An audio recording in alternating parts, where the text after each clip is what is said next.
Today, I'm going to show you how to change screen timeout settings in Windows 11. First thing you want to do is press on the Start menu and go to your settings.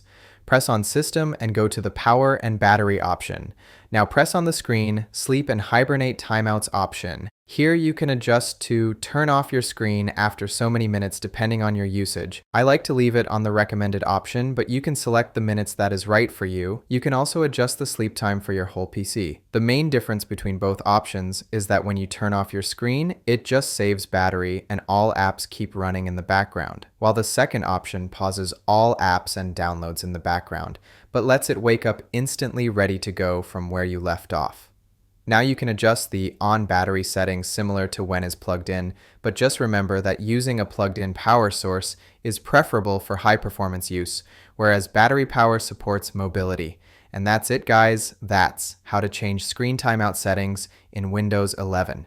If this video helped you out, give it a like and subscribe. See you guys on the next one.